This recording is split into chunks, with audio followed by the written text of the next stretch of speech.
Welcome to SSDD Studio. Why do cultural and creative industries and food go well together with old industrial spaces? Companies, visitors, politicians, everyone loves it. Our next panel spend their time working with Lokstallarna, our main location, or other urban development projects. Here is the ultimate between. We welcome on stage Olof Martinsson, Freddy Bergqvist, Lisa Appelqvist and Jesper Berseus. An applaud.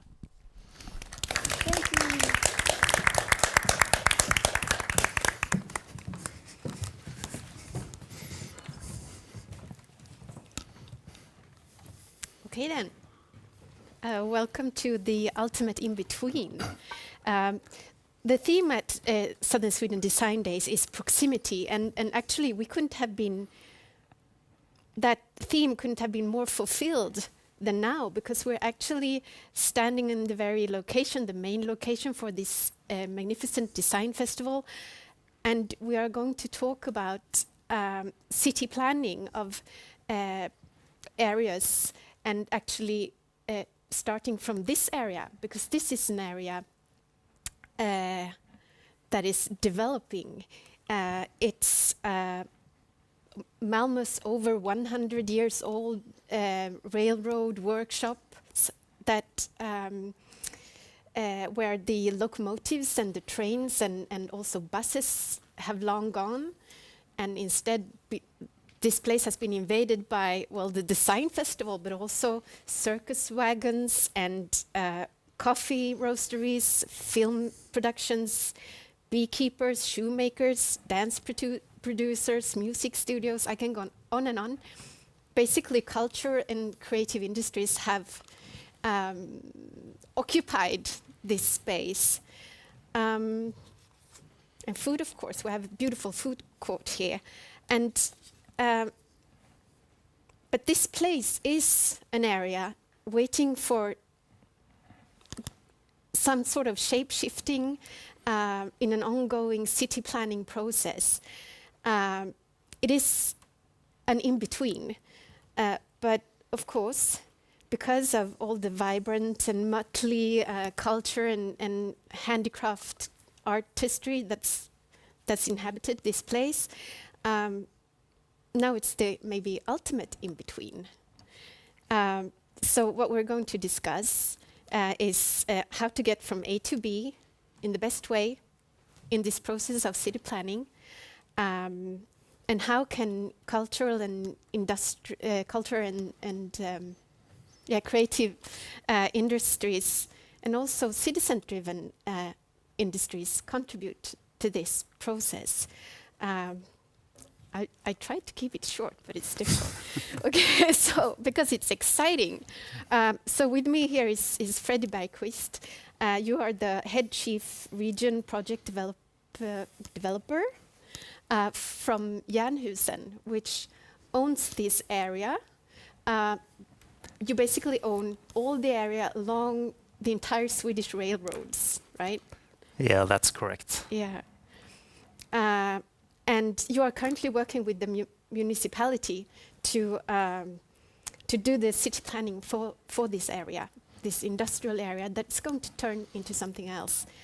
And from Malmö, the municipality, we have cultural heritage advisor, Olof Martinsson, passionate about culture, environment, and city planning. Absolutely. Yep. I am. Yeah. Yeah. Good. Right person in this place. And then Jesper, you are working at one of these creative industries that are located here at Lokstallarna. You are working with Drevet.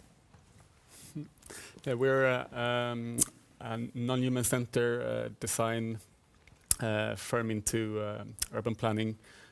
We really focus on citizen-driven urban planning. Yeah. And also started as a bike shop, workshop. Exactly, that's how it started, and importantly also local work integration to find work and start a cooperative together with non-parental refugee children at the moment, and we still have that local work integration as a very important part into creating areas that are like circular neighborhoods. Basically, is the plan. Yeah. Okay. And my name is Lisa. I work at a brand experience bureau called Yellon. I'm a communicator for this place, Lokstallarna, on behalf of Jernhusen. I live on the other side of the railroad. This is my area. Like many people living nearby, we have made this place to our backyard. I love Malmö, I love city planning, so let's go, right? Yeah. Okay, so right now, could you, Freddie, and maybe Olof as well, tell us where in the process are we now with the city planning for this area? Yeah, we are actually the area has started the development, and this part, the Lokstalla area, is just beginning with the zoning plan now, the first one. So it's a very exciting moment. We have been waiting a lot of years for this. And it's for us. It's a very important place. It's you mentioned the railroad, the history, the heritage, over 100 years. And we have also the special local identity with we call it the spirit of Kirseberg, and we need to take those two and into the future. So that's where we are heading. Yeah, that's the challenge. So Olof, how do you see if regarding this area, you were talking about the Kirseberg, which it's called here in Malmö. How do you look upon this area in relation to other areas in Malmö? I think it's a very important area regarding to the cultural ecosystem we have in the city. We have other places, other nodes for cultural place making, and also an important area for the future brand of Malmö as a cultural city. So it's an important project and an important place. I want to ask, like, what do you see is sort of lacking at the moment? Oh, that's a hard question. Yeah. Can you try to answer it? Well, we lack residential people who lives here in this area, and we and all with that it comes schools, preschools, different municipality services like that. So we need to bring some life into this area, and it has already started, but now we need to take the next step. Okay, and in this stage, how right now, how does the culture and creative industries contribute to sort of the planning? Well, I would say they are very important. They are carrying the identity into in this during the planning that we are now. So it's like it's an anchor, anchoring the identity during the planning process, and also during the execution. When the construction starts, we have this place. It's anchoring, and hopefully we would like to also in a longer perspective to keep them here and to be and to develop into the future. Like good news for you, Jesper. I suppose sounds great. To keep to sort of the creative the way giving you maybe possibility to make an impact, or how do you see it? No, for sure. I think it's very important to. I think it's really nice. I mean, we're all about citizen-driven design in urban planning. I think it's really important to include the people that are affected by the development, but also so that could be like the small firms and initiatives we have here already, but then also maybe also include like the future living residents as well, and to really keep them in design and let them have influence over time. It's very important already at this stage. I think because usually that happens way too late, and then too many of the plans and architecture is already kind of set up, and it's very hard to change things to make common spaces. It's important to have that included already. But it's so nice in this area because there are so many good buildings for this. So they're already here. So it's really perfect. So it's just a matter of how to try to incorporate the houses as well. I think it's really interesting to see how a cultural space could be really included into a neighborhood to really have the community there and see what happens. We have other examples in Malmö where that's been tried a little bit, but hasn't really worked so well always. So I think the time is now to really do that here. It's a great opportunity, and you are nodding your head, Olof. Yeah, I totally agree. I think there is a possibility that we, from the municipality, plan too much, and there's a balance. Overplan, yeah, and there's a balance between planning and let the culture. How do you say? Cultural industries find the cultural-driven development of this area. Yeah. So how do you feel if we look at a dream scenario? What kind of area do you want to create? How would, on a micro level, how would this area benefit Malmö, the city as a whole? And on a micro level, how will maybe this city planning enhance the condition for the people living here right now, do you think? Dream scenario. Dream scenario, okay, yeah. We have been talking about it already. I think it's much about the spirit of Kieseberg.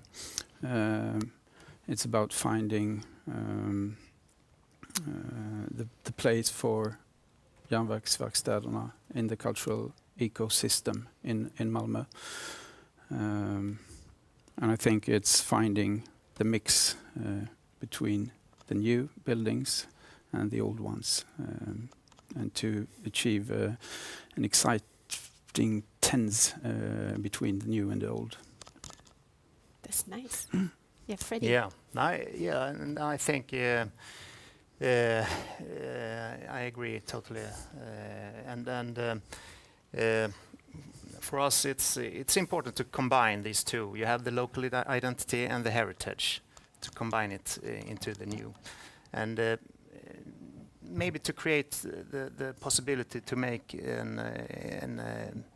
a destination at this place for culture, food, restaurants, local craftsmanship, and so on. To have that, but also do it in a way that is sustainable in an economic way, of course. So you need to get all these things together, and I think that's the key issue in this project, to actually to get all these things and have the combined the goal and together and work together towards that goal.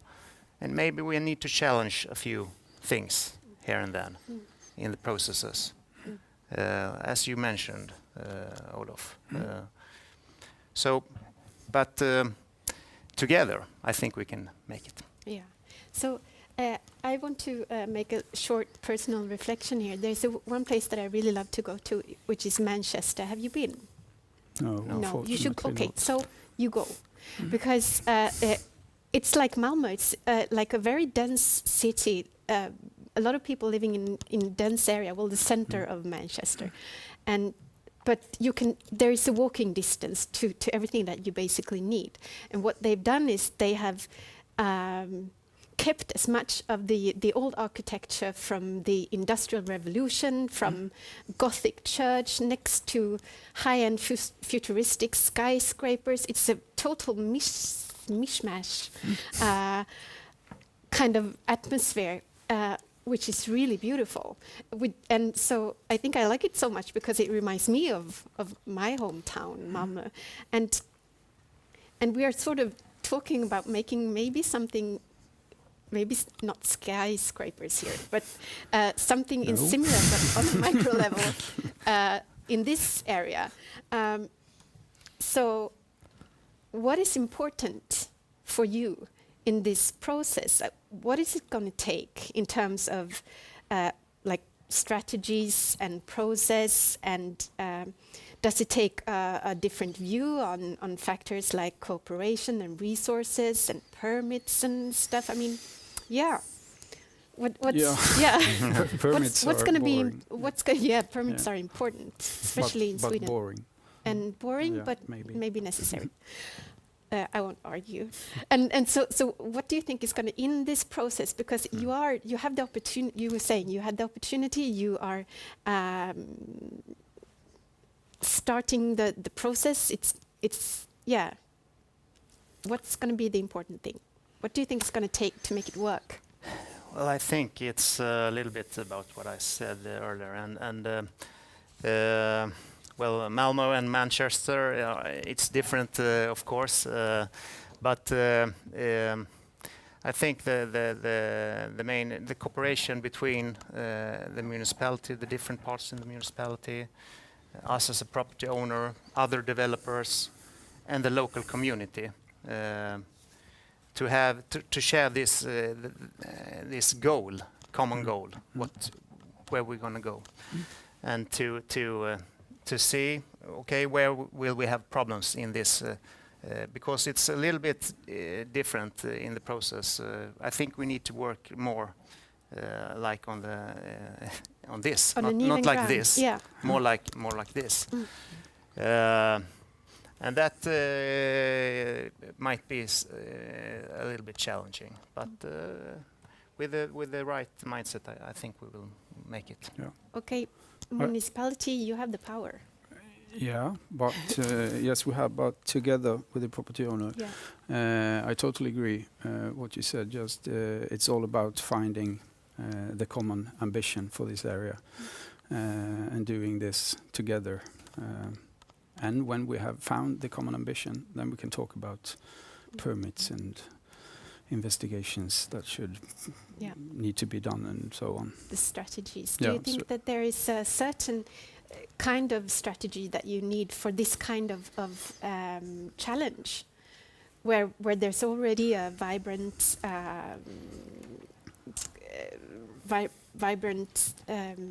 inhabitants with the creative industries, as well as the cultural historic buildings? Yeah, maybe it's just that the ongoing processes in this area right now, how to invite them to our process. I think maybe that's one challenge that we are facing here. Jesper, I know you have great experience with this, because you work in different. Drevet is working in different areas of the town. That's true. And I was just thinking about hearing up in the municipality, because it's so interesting being. I think there's a big change now that is happening, that a lot of the different departments in the municipality are realizing that we're really working with the same things, and it's so important that, like, working sideways also actually goes for the municipality. And sometimes I feel we are the ones that are coordinating the municipality, which is a bit strange because it's supposed to be the other way around, I think. But I mean, we are working with the environmental departments, parks and streets department, and city planning office, and the culture department, the local library, and we have to connect everyone. But So here in Kista, we're working with a living lab, for instance, which is us and the municipality, but also the universities. I think that's like a setting that I think could really be beneficial to also work with here. I think it's just very important to include everyone a lot earlier in the process, because usually what happens is that that everything is decided, like all the goals that we should make there into this, and we should have like and it should be energy efficient, and it should be this and that, and then I think the municipality is really good at including the civil society, but also the inhabitants to be able to reach that goal. But I think it's important to include people already to decide what's going to happen. So I think it's really important. But we can move this challenge up to a higher level, because Malmö is a very fast-growing city, and you are actually planning like decades ahead. And we are, how many are we today? 350,000? Something like that. Yeah. And around 2050, we're going to be about 500,000. That's what you're planning for, sort of, or maybe earlier. But we hey, this we can't tell the future, so you don't have to promise anything. And but you're planning like on a high level, and what Jesper was talking about. This is on a high level. I mean, whole of Malmö is actually changing right now. It's not only this area, but there is a big movement going on. And Jesper is saying, include us, include citizens and stuff. And how do you work today in the municipality? I mean, because my feeling is that you've actually discovered that this is the way to go. Well, yes, and we often include the society and the citizens, and but we could do more, of course. We're thinking right now about how to enhance, do you say that? Yeah. The cultural perspective on city planning. And how do you do that? Maybe by being better to do analysis before the city planning process starts. And in that process, when we analyze the culture, to invite citizens. Do you feel that in this process there are going to be new strategies needed than the old ones used before? Or? Maybe, but I think so, yeah. What do you feel about that, Fred? I think that's great. Yeah. And we have a lot of engagement here in the local society as well, and the citizens. So we have an ongoing dialogue, I would say, with the local society and citizens. Okay, I think we can all agree that, or at least I've heard, but correct me if I'm wrong, in this process of city planning, the old characteristic, I can't even say that word, workshops and factories and the creative industries that are currently here, it's like a given catalyst in this development of the area. What we've said is that it's going to be in a few years' time, or I don't know, maybe 10 or 15, people are going to live here. There's going to be preschools and schools and more creative industries, hopefully. But if we look at the cultural historical value of this beautiful main location for Southern Sweden Design Days, how keen are we to preserve these buildings, and that maybe is our identity, maybe? Yes, you could say it's our identity, or the city identity. Malmö as an industrial city. We're very keen to preserve the industrial heritage.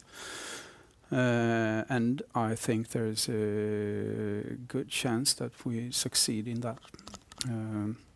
Of course, there's a lot of challenge when you are handling industrial buildings. due to the railroad workshops, pollution and so on. But there is good opportunities. Nice. And I would like to say as well, I think it's a pretty unique situation with the ongoing businesses as well. But in Malmö we have different similar. It's like the Varvstaden, different places. Where they used to build submarines. And Yes, submarines. And here we have the railroad. Yeah. So it would be nice to have that heritage, to feel that, to see it's a difference between Lokstallarna and the Varvstaden. Yeah. Even though the buildings are pretty looking pretty much not the same, but there are similarities. Same vibe. But, to feel the difference. We have to sort of wrap it up, but so I'm going to start with you, Jesper. So what do you think is the critical success factor for this kind of development of an area? What is the biggest challenge and maybe the greatest possibility? I could talk the whole half an hour. I'm sorry. About this, I think, but just tap into what we were saying before. I think it's very good to learn from all these developments. I mean, in the Western Harbour, we had these old industries, but when it was designed 20 years ago, no one knew how people would actually interact and live there. And you can really see that people were starting to swim everywhere, and then were hurting themselves, and then we have to start to build piers and swim spots. And I think we can use that thinking already from the start. And here it's like a good learning process here in this area as well, because it's a little bit before most of the new harbour, which is going to be the next big development as well in Malmö. So I think really to use this as a learning process, and then learn from what happened in the Western Harbour and Varvstaden, and then try to include the good things here, and then try new things, and then you take whatever works, and then you can try to include that. So I think really starting to think about a circular neighborhood, like a 5-minute city instead of what Malmö is now, basically a 50-minute city already, but really thinking about it. I think people are spending more time where they live, and they would want to do that in the future as well. So you really need to have more diversity in one area, and it needs to be a little bit supportive by itself. I think it's very important that it's economically sustainable as well. So I think it's very good to really try to take all the resources and then let them at least have a few more spins in the area before it's taken out. So So the biggest challenge and the greatest possibility is basically the same. Yeah, exactly. That's perfect. Olof. Biggest possibility? Why not? Why not? Yeah. The biggest possibility is to create a unique place and find that mix between housing, living, the old buildings, the railroad workshop, and that's also the biggest challenge, I think. So, Last word, Freddie. And I agree. I think the biggest possibility is to actually make this like a destination for these kind of food and culture and so on. So that's and I think it's an area that will develop in it's a lot of years, 15 years maybe, roughly. So we need to keep our focus on the target, and then make sure that the processes adjusts to the target and not on the other. So we need to keep focus on where we're heading, and also it's 15 years. There's a lot of change in the society today. We need to be adaptable.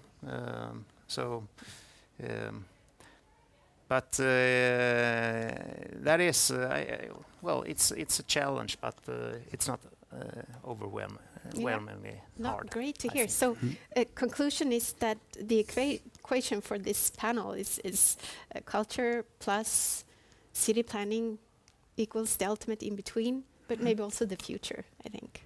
Yeah. Okay. Thank you so much. Thank you. Thank you. Thank you.